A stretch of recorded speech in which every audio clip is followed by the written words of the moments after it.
Hold on 1 second.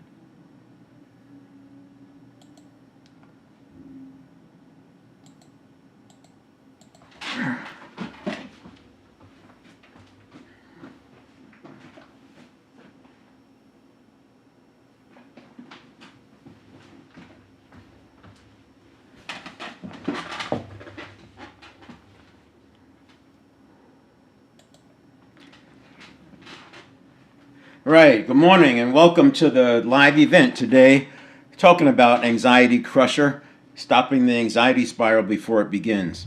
Now, this is part three of step two of the 7-step reset. The physiology is what I'm talking about as a dashboard to see where things are. We don't spend enough time talking about this dashboard phase, this step two, which is the steady state. And I think part of it is because people underestimate how many stimulus response cycles they go through in a day. So if you've been watching any of this, you know I talk about the 33,000 decisions a day. And this is why the 7-step process exists, or why I created it, because I wanted to have a way of talking about it. Because as a coach, I can see it. I can see when a person is moving into a direction that's not going to be productive. I see it well before they're aware of it. And, depending on who it is, they sometimes keep doubling down, doubling down, doubling down. And there's not much you can do to necessarily stop it, but you can certainly redirect it. I can't change the person, but I can redirect their focus. I can put their attention on something else.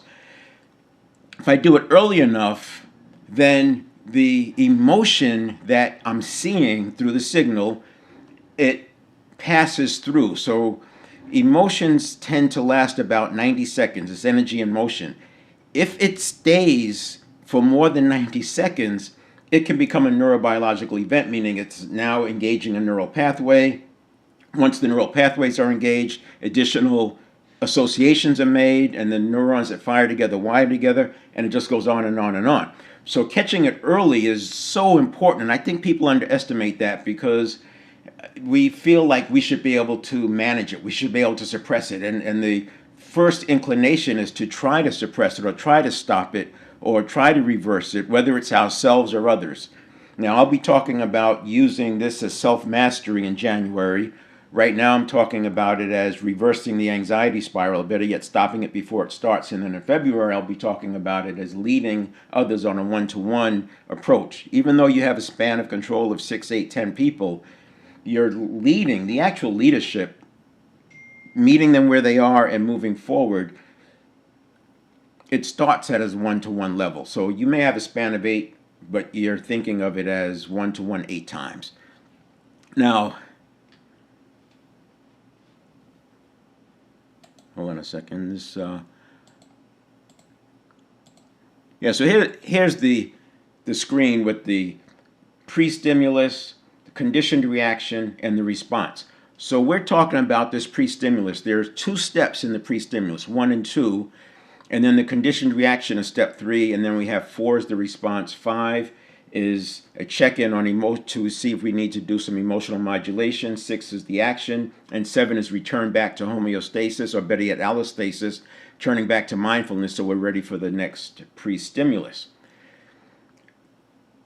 Most of the work I see out there tends to focus here. It's like, how do you correct it? How do you stop it? It's too late. This process is happening at the beginning of the conditioned reaction. Is happening 11 million bits per second. And then the handoff to the conscious mind is 50 bits per second.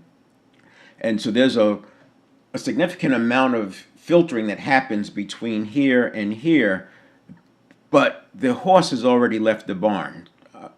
If this whole thing is a second, there's a 4 period, they call it, so about 100 milliseconds, a tenth of a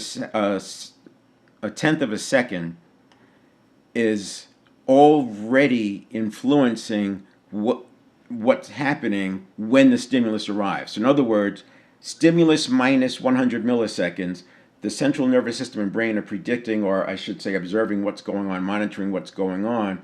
And so when the stimulus does happen, then it's already prepared and ready to go. You may think of this as if you ride a bicycle and you're coming across an intersection and there's some cars, you're not sure what they're going to do, you may cover the brake. I look at it like that. Another example might be some of these audio recorders that are sort of listening, and then when you hit the record button, it starts recording from 2 seconds back, so you make sure you capture everything.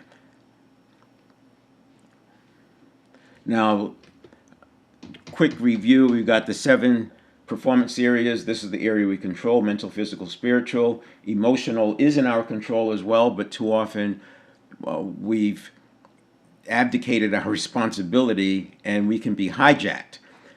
That hijacking is made more is easier when we're not doing what we need to do over here. When you do this right, it becomes harder to hijack, and that's where we are. This is all pre-stimulus. This is all steps 1 and 2, and then our actions that leads to the relationships we have, and the professional and the financial. And the right side, the reason I say emotional is the gateway to the right side, is because this is not in our control. The right side involves other people. And so we first have to have our own agency before we can do that. And then here is the 7 steps. You can take a screenshot of that. So while steps 1 and 2 are the pre-stimulus, I would say the pre-stimulus is a big part of the overall cycle. If you look at this as being fractal, this process, again, 33,000 decisions a day, roughly 31,000 stimulus response cycles a day, given that 95% of our behaviors are by habit. And this is happening every second, but there's also micro stimulus response cycles that are happening multiple times within a second. And then you can go up a level and say, okay, so there's 3 of these big ones, I'm just making that up, or 3 of these big ones a week. It's fractal. It keeps going through the same thing, and that's why this return back to mindfulness is so important, and checking in is so important. So using the 1 second, using the 33,000 decisions a day, I'll say this is 1 second, and it's every second we need to get back to making sure we're even keel. Even if you're not aware that a stimulus is happening, you're still reacting to some stimuli. And the more you get a handle on this pre-stimulus, the more you'll ignore some of those stimuli. But without doing the work, it's harder and harder to ignore them because we're getting hit with so much. You've heard the term VUCA: volatility, uncertainty, complexity, ambiguity. There's so much of it, and that leads to the looking at our experiences being very brittle. The world is brittle. We have a lot of anxiousness. Things that are coming at us are nonlinear, and that leads to an incomprehensible experience. And then yesterday I covered this one. And these are the 8 emotions that Joan Rosenberg in her book 90 Seconds to a Life You Love has stated as the 8 emotions that represent 8 uncomfortable emotions that represent all of anxiety. So she took everything that leads into anxiety and said, what are the 8 emotions? I don't know if she went that way, but she came out with the 8 emotions that are uncomfortable that roll up to anxiety. The power of this is not just that you have a list and you can name it, but when you understand and you truly embrace that you have the ability to stop that anxiety spiral before it begins, it opens up doors of opportunity for you because you're no longer concerned about this unknown, right? The other side of that anxiety spiral is kind of unknown. It's kind of scary. And part of it is because it feels like it's out of control. I would say that one of the outcomes of doing this work, understanding it, is like the thing where you tell somebody put their hands together like this, and hold on, let me just pull that up.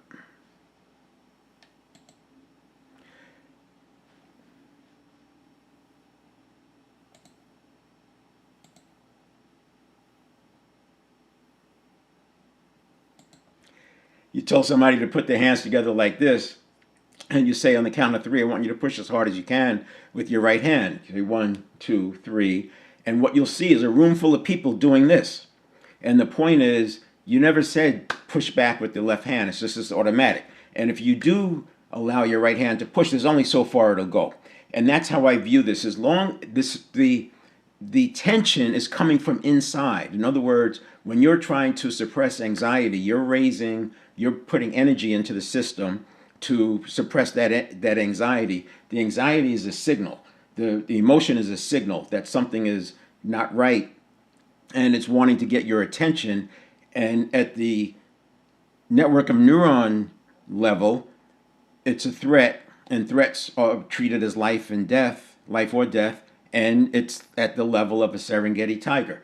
So no matter how much energy you put in, it's going to come up with some to push back. And you can see how this can turn into this escalating problem of tension, worry, and then this whole out of control, irrational experience. If you just can release the pushing back, it runs out. It's going to run its course. And that's similar to how emotions work when you're looking at these eight. So the idea of labeling the eight is that there's a different activity that you would do for each of these. If it's sadness, if it's shame, if it's helplessness, there's always a different activity that you would do to get back to status quo. And by not rolling it up, by not labeling it, you're treating everything as anxiety, and anxiety it just brings on more anxiety and more concern, and the neurons that fire together wire together, and the wired neurons begin firing, and next thing you know, it's out of control. And this is what you see when you see a person who's triggered and they just keep scaling up. Now, when I talk about this as labeling, again, we're in the crushing anxiety. In this 7-step, I'm going to use the 7-step all 4 months. So December, I'm using it, crushing anxiety. January, I'm using it, self-mastery. February, I'm using it, one-to-one leadership.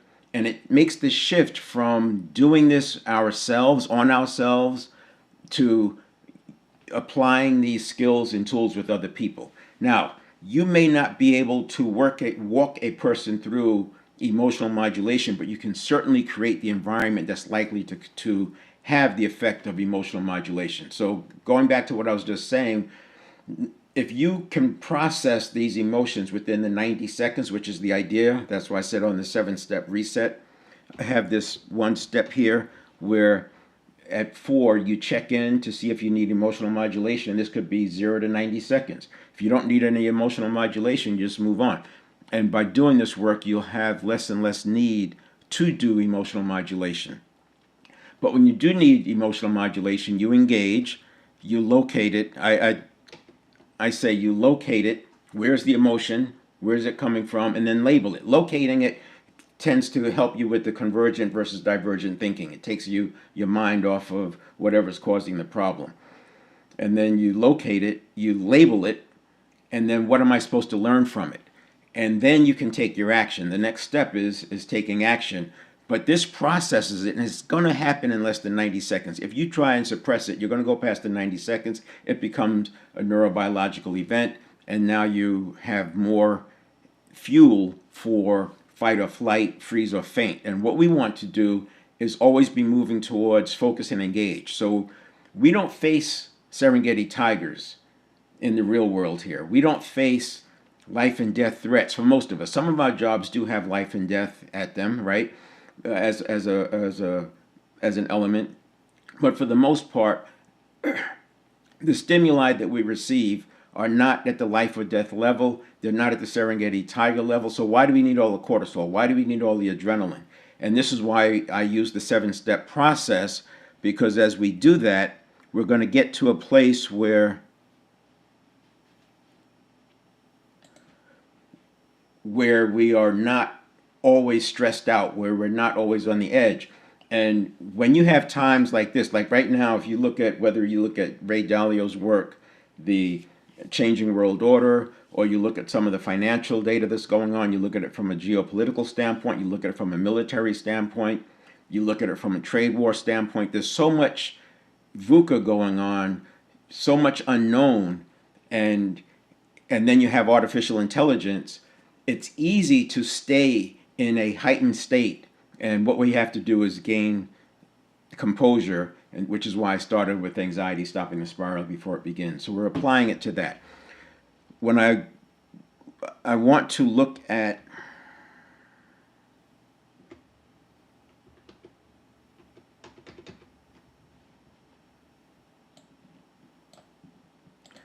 take a look at this where I was yesterday or the day before, and the idea is that we're going after this peak up here, and what we don't see it. We see this peak, and this peak requires so much change and so much identity shift that we can get caught up in how much work we have to do to go down here. But if you understand that this is your end state, this is your destination, you don't have to go all the way down in this valley to get here. We can do this work without stressing out, and that's the idea of the 7-step reset. I'm not going to say you don't have to do some work to make it from here to there. You do, but it doesn't have to be stressful. You don't have to lose everything to make it to the next peak. And it's easier, I think, for people to do the work that's necessary when they've lost everything, because they don't have to make the conscious choice of what do they get rid of. But the bottom line is you can't get to second base without leaving first. So you're going to have to leave some things. It's better to make those decisions on purpose rather than just letting it be made for you. Then this page is kind of complex, but the short version is this is steady state where we're going. And from here, the 7-step reset is designed to have a breakout to transform and work in this world up here, which is infinite possibilities. And that's very difficult because we get a lot of cognitive dissonance. And this barrier is, you can be thinking of this barrier as including stories, beliefs, habitual patterns, successes, right? Sometimes a strategy has been so successful, we won't do anything else.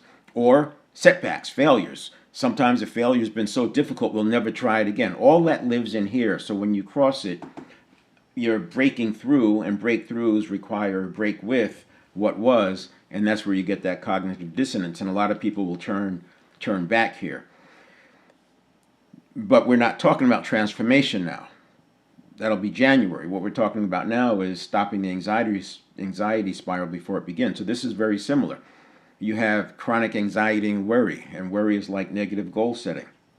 And this drop down, if you can catch it here, it's easier. Once you go through it, now this becomes a ceiling and you've got to work through it. I do think it's easier than here because you've already been up here before, but a lot of people give up. You look at the amount of people who have made millions of dollars on the internet, and where are they? Where are they? It's come and it's gone, and they've never gotten back up. It's not just the internet, but I'm using that as an example because there are so many people who've made major moves, but once they fall through here, they don't have the skills to come back up. And especially as you get older, 40, 50 years old, I mean, like, people would just give up. They say, I've lost everything, it is it, and they just wait. Yet, if you take a 50-year-old person and you look at the adjusted time, life expectancy, once you take out the deaths from before 50, right, and you readjust, because it's all math. It's based on from age 0, all the people born at age 0, the average is 75 or whatever that number is. But when you adjust it for a person who's 50, you're taking out all those lower numbers, and now you have a life expectancy more like 90, early 90s for a 50-year-old today. By the time they hit 90, it'll be more like 100 to 104 based on some of the data that I'm seeing. And so why would a person who's 50 years old be justified in saying, I can't do it anymore, and it's all habitual thinking? And that's why we talk about transformation after 50. That's why I have the 7 performance series, because we need to tune those up and get the identity, and that's why I have the 7-step reset. And then this part down here is really just talking about the complexity that happens in that 1-second stimulus response. This is the 4 period where it's kind of listening. And then this is where the cognitive biases, the meta programs, the heuristics, those are the cognitive shortcuts, they come in here. And then you have the actual reaction of the subconscious or network of neurons, which is consolidating and organizing for the handoff to the conscious mind, and then that's the response. So this whole thing is the second, and the conscious mind is getting involved here, and this is why I say we don't want our response to equal our reaction. We need to have that pause here we want to have that pause here so that we're engaging the conscious mind and we're not just reacting, because the reaction typically a survival reaction because it's treating threats as a Serengeti tiger.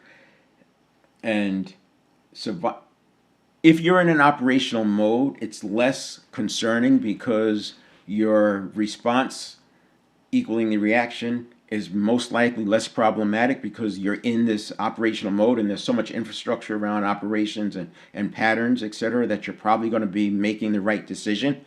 But when you are in a project role, which is what transformation is about, you're moving up. And that's why I look at anxiety. You're moving from what was to what will be.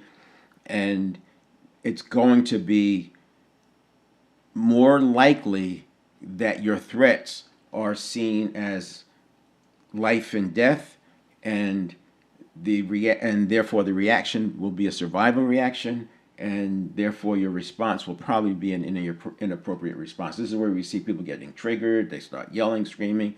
I've seen people get up and leave a meeting and quit just because the tension was just too much. Now, when you talk about this slide here, today I want to focus on the self. And while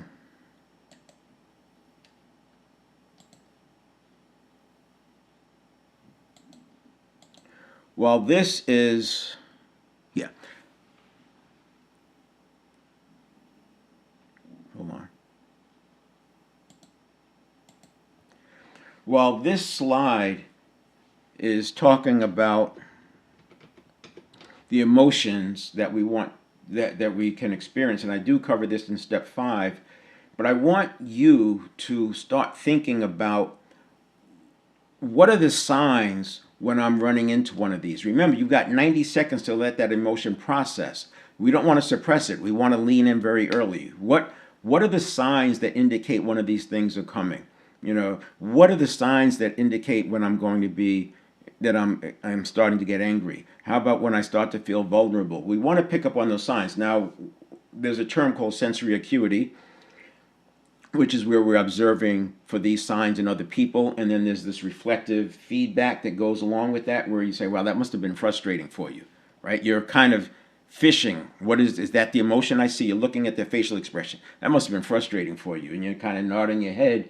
And this is not about being right that, yes, it was frustrating. It's more about opening the door so the person feels safe to say, no, it made me angry. Okay, so now you have that emotion. Well, how do you do it with yourself? You want to start paying attention to your tension, your breathing. If you notice yourself taking a short breath or having to take a deep breath, that's kind of a signal that you've been taking short breaths, shallow breaths.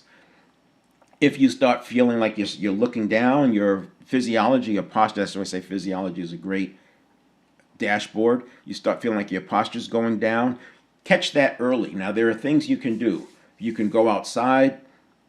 You can turn on some music. You can take a walk. I like using divergent and convergent thinking, so you always go up the level, and then if it's getting too crazy, you go down a level and you make a list, right? You can always go in and out. By going in and out with your thinking, some of the meditation starts that way. It talks about, think about the whole world, and it's getting you to come out of yourself, getting out of your head. Whatever it is that you're going to do, I would say it's trial and error. You can look this up on Google. There are different things. Breathing is almost always part of it. Getting outside, taking a walk is almost always a part of it. Helping people is almost always a part of it. You can look at the list of what it suggests, what's suggested that you do when you're feeling depressed. And one of the things that I think is on every single list I've ever seen has to do with serving other people, serving others, because you're getting out of yourself. It's kind of interesting that if you think about the second worst thing that's happened to you in the last 5 years, it's very difficult to come up with that. Most people can, or some people can come up with the worst thing that's happened to them in 5 years. It's very difficult to come up with the worst thing that's happened in 5 years, in the last 5 years. And so the reason I bring that up is that most of the time, we work it out. Either it works itself out, we figure it out, someone helps us, or we get through it. Most of the time we get through it. So this idea of, yes, it's difficult, but I will prevail, has this context for that. And so what we want to do is notice when these feelings are coming and then doing something on purpose to get ourselves out of that. And one of those is taking a walk. When you go through a doorway, we're wired to automatically look around and check our surroundings. Going outside is even better because there's sounds and there's things. It's going to get you out of it. You don't have to take a 1 hour walk. It could be a 10-minute walk. It could just be stepping outside, going out on your deck and just kind of looking up in the sky and just thinking about what's the bigger picture here. What am I grateful for? And it's not just about gratitude.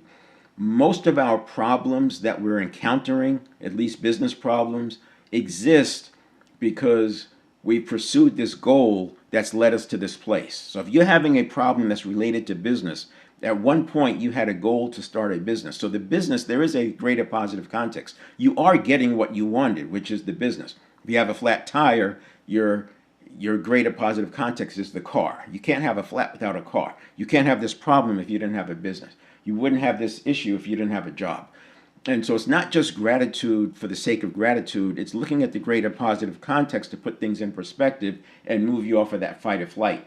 Now, once a person is in it, once the person is too deep in, it's very difficult. You still can do it. This is why I use the 7-step, because you have to have tools that no matter where you are, where you drop in, you have to be able to get back to this allostasis mode, which is a nice upward trajectory. Now, there's 3 things that I would say you can do that are universal.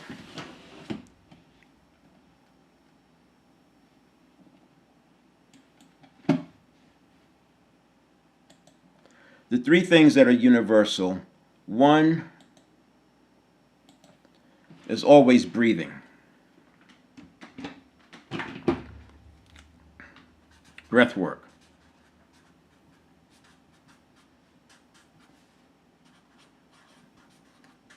You don't have to look far to find data that says that our physiological state, our state of being, can have an adverse impact on our health. Right? People get sick. If you look at the work done by Heart Math Institute, they talk about how when you keep suppressing emotions or when you're not following your heart, so to speak,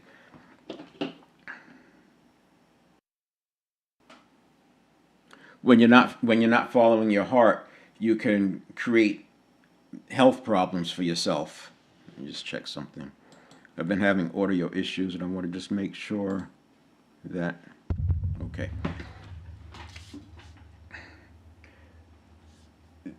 Now, the reason I talk about breath work in the context of health is because you can live seconds without blood, minutes without oxygen, days without water, weeks without food. So it tells you the hierarchy that we need to be paying attention to. And breath work has a double component there, because breathing is how we cleanse the blood, and oxygen is what the brain needs to function. So breath work is not just in the oxygen layer, it's also in the blood layer. Hydration is also in the blood layer because the brain needs oxygen and nutrients, and thick blood travels slowly, which makes the brain starved for nutrients. And that's why sometimes you wake up, you have this brain fog, I need to get a cup of coffee. Nothing against coffee, but just try drinking a half a liter of water in the morning, first thing. I consume a half liter of water right off the bat and do my breathing, because I'm hydrating and I'm breathing, getting the nutrients to my brain. And again, I'm not saying don't drink coffee, but you need the hydration. You've been asleep for 8 hours, or maybe you haven't had something to drink for 9 or 10 hours. So we are going to be dehydrated and the blood will be thick. So breath work is really important. And what I would suggest is that you get used to doing a 4 box breathing, 4 in, 4 hold, 4 exhale, and 4 hold. So that's box breathing. And then there's another one, 4, 7, 8, and that would be inhale, hold, exhale. And this is very similar to the breathing that's taught in Aikido, but it's much longer. The exhale is 40 seconds, to put that in perspective. So you can almost multiply these by 5. And the power that comes from that, the internal power that comes from that is just so significant. It's very difficult to start at 40-second exhales. But what you'll find is that you can start at 4, 7, 8. You can go to 5, 8, 9, and then start doubling it, like 8, 14, and then 16, working your way to that. And this gets you out of that fight or flight. So when I was saying that there are ways to come back from that fight or flight and move into focus and engage, breathing is one of them. Now, if you go and try this the next time you're stressed out, you just try to breathe, it may have an incremental value, but the longer term effect is exponential. Remember, neurons that fire together wire together. So when you're stressed, you're getting all this action going on with your neurons that you can feel hijacked, and just one breath session, 4 cycles, like box breathing is basically a 16-second cycle. 4 cycles is a minute. That may not be enough, but it might be enough to get you started. It might be enough for you to then take a walk. It might be enough, and eventually what we want to do is use it as an anchor. What I mean is, everything is associations, right? It's all atoms. The network of neurons is all associations. And the reason I do 10 minutes in the morning with 15-second inhales, 15-second exhales, I do that every morning for 10 minutes. And that's with the hydration, usually after the hydration, because I can't hydrate while I'm doing 15-second breaths. I can do it with box breathing, but not 15-second breaths.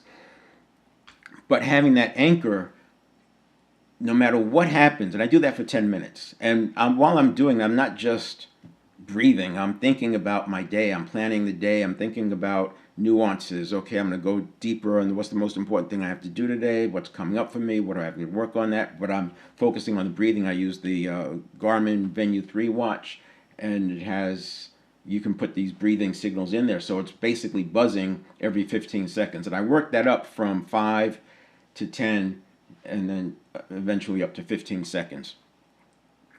And I will tell you that if you start at 5 and you simply add another second every 2 to 3 days, you'll find that you'll be at 10 before you know it, and 10 is as easy as it was at 5. 15 is almost as easy as it was at 5. 20 is a little bit harder, but if I continue, I could get there. And a point of note is that when you are doing the longer breaths, understand you're introducing some stress into the system. So there are benefits of box breathing. There are benefits from the 4, 7, 8, and then there are benefits from the longer breaths. But the point is, using it as an anchor, all I have to do is take one deep breath. No matter what happens, I just take one deep breath, and I'm back to that calm state, because nothing is the end of the world, right? So nothing suggests that much tension and anxiety. If you're fighting a Serengeti tiger, yes, everything has to be focused on that tiger. But if I'm just dealing with the little technology issue that happens while I'm going live, it's not the end of the world. And just one breath, it gets you back there, literally. And I'm not exaggerating. It may not happen day one, but if you do this for 2 or 3 weeks, you'll find that you have that anchor. So that's a very, very important one, is the breath work. And I would also work on slowing down your breathing. So when you're anxious, breathing gets shallow and rapid.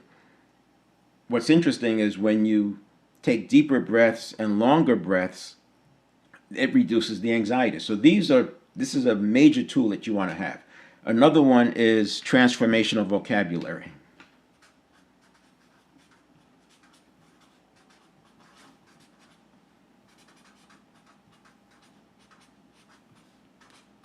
Transformational vocabulary is taking the words that are emotionally charged for you, or that prevent you from going after your goals, or whatever, that get in the way.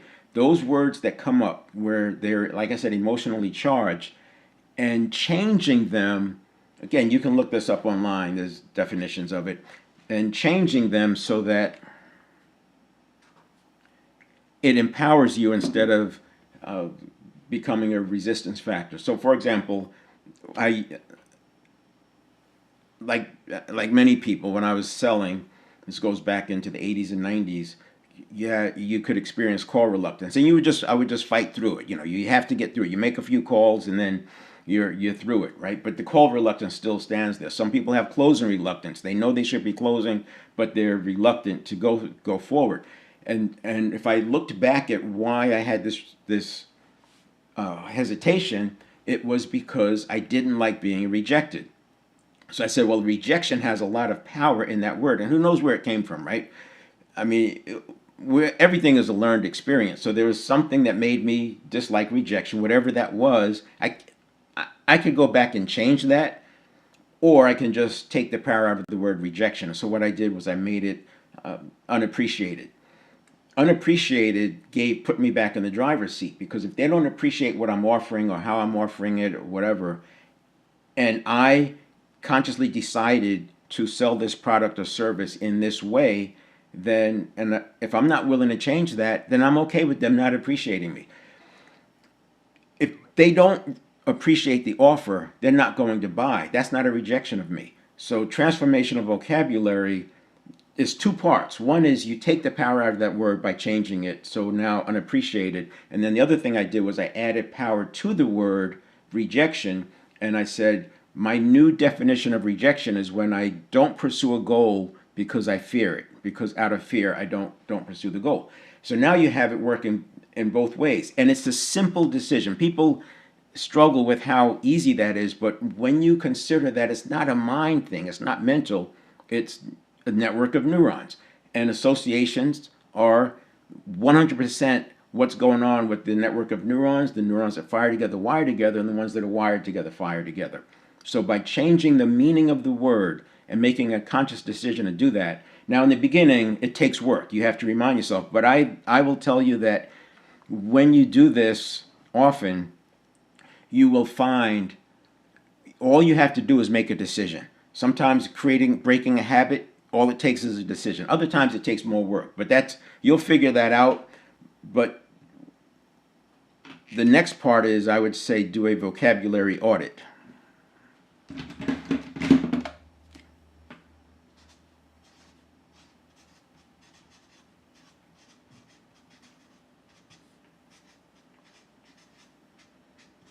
And the vocabulary audit is to look at the words that you're using on a regular basis. It's like some of the ones I got rid of 20 or 30 years ago blew my mind. It's killing me, makes me sick.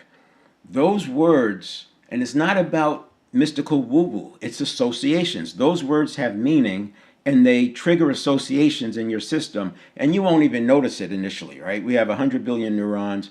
Each neuron is connected with 1,000 to 10,000 other neurons, trillions of connections. You won't even notice it, but you do it often enough, and it starts to build, and it can create some of your state of being where you feel like you're just on the edge, that you're a second away from fight or flight or from an anxiety spiral. So we get rid of those words. The other thing that happens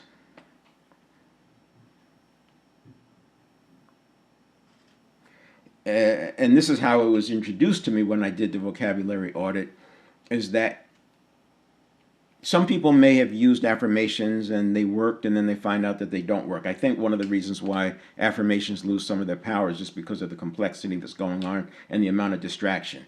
Before the internet, when you use affirmation, that affirmation might be the only stimulus you get for the next minute or two. Now, as soon as you finish saying the affirmation, there's stimuli coming at you.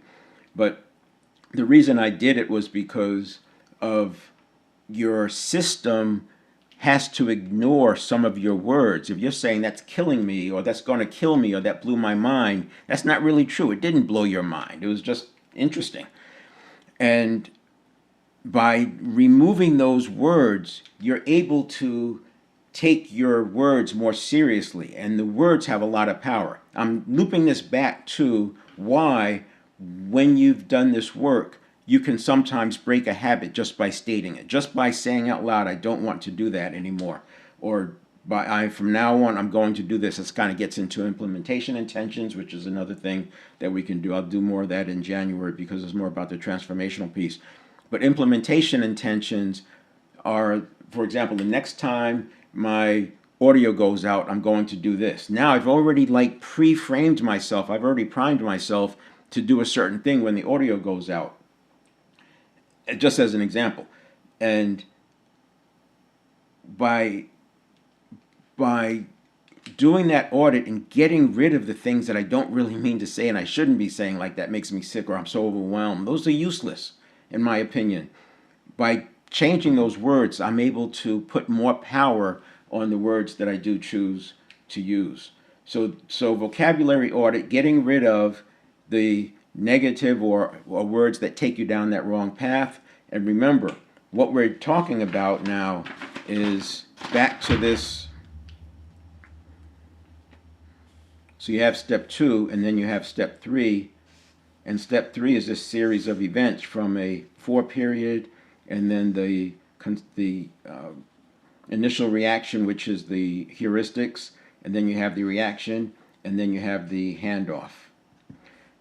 So this is the sort of the consolidation, and this is the heuristics. And every time we get a stimulus that comes in, the system is automatically saying, is this good? Is this bad? Is this neutral? But it's biased towards this. So 8 out of 10 are going to be seen as a threat. One of the things we do at the conditioning level, we take that out. So rather than 8 out of 10 being a threat, it's 8 out of 10 are neutral. And you'll still see the threats when they come in. But then the response that comes out of that is either homeostasis, we're going to keep going as is, allostasis, more demand is needed, we need to step up, and the brain will provide the neurotransmitter necessary to step up, or we run into breakdown. This might be where a person uses that word and says that they're overwhelmed, but what's going on is this is called allostatic load.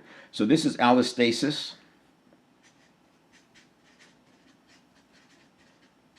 This is homeostasis, and this is allostatic load. Overload.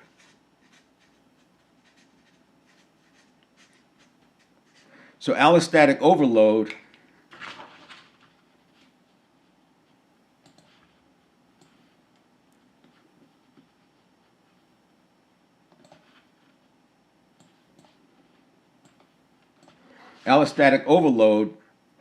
is what happens when we go too far. So for example, I use the example of a through hiker. If you take a through hiker, this is a person who's hiking from border to border, like from Mexico to Canada or the reverse. And if you look at their daily mileage in the beginning, it may be 7 to 10 miles. You look at their daily mileage at the end, is 20 to 30 miles. Some people are at 40 miles a day. Imagine that. It's like doing a marathon and a half every day for weeks at a time without any recovery period. It seems unfathomable, but because of this nature of allostasis, when you get into that flow state, the brain and the nervous system will generate just enough neurotransmitter and just enough energy that you need to keep doing that because you've told it to. Now it's going to work harder to get that neurotransmitter done. If you go too far, if you try to do, using this metaphor, 15 miles right off the bat, you run into allostatic overload. This is where you get injured. This is where you lose interest. You break down. It just doesn't work.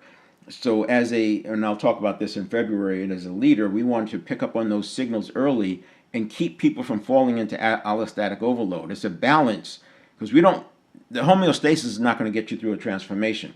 It's not going to get you to stop the anxiety spiral because it's what was. You need the allostasis where we need to be pushing ourselves a little bit, but doing it as an incremental approach so that you don't fall into allostatic overload. The reason I brought this out is because when you're doing the vocabulary audit and you're looking at the transformation vocabulary, that's what we're managing to. We're managing to keep ourselves in this nice flow state. And transformational vocabulary, the other examples I I got rid of the word embarrassment because I said, what keeps me from taking action?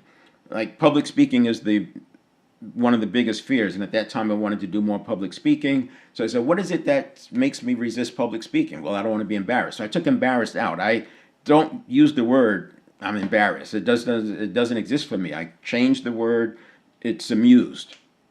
And what would have been a situation that would have been quote unquote embarrassing is now just amusing. And the power that I gave to the word embarrassment would be that, again, I said, if I don't go after my goals because of fear, then that's embarrassing. So it's the same one I used for rejection. The point was I wanted to not be held back by fear. And then the overwhelm, the meaning that I gave it, or the replacement was time to re-chunk. This comes out of the conscious mind can process or handle 7 to 9 chunks of information. So if you give somebody 11 chunks of information, you'll see that experience of overwhelm. So what I did was I said, well, overwhelm just means it's time to re-chunk. That's how I get into this convergent divergent thinking. And then I eventually said, well, I'm going to maintain 5 chunks. That gives me room for 2 or 3 plus whatever. And then when I'm getting close to that 7 or 8, I can always regroup. I don't remember what the word was, what the power that I gave to overwhelm was, but whatever it was, it may have been something like it's time to make a list, which is how I got to that as a response. As a coach, you can see this happening real time with people. They can't see it, and I think the reason they can't see it is because they've conditioned themselves to push through. The problem is if it's an emotional thing, by the time you've tried to push through, that emotion has become a biological event, and that biological event is now fuel for additional associations, is fuel for your next fight or flight, and all of this is moving towards focus and engage. So this is it. This was step 3. I wanted to make it a little bit more practical, breath work, transformation of vocabulary, doing a vocabulary audit and getting rid of your detrimental kind of words. And the transformational vocabulary is to replace those words that are emotionally charged for you or that might be holding you back.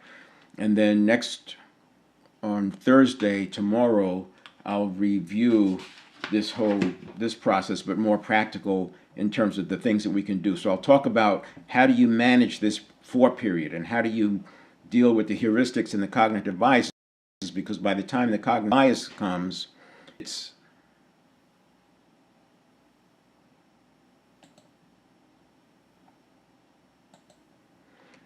by the time the cognitive bias is happening, it's too late. It's already done.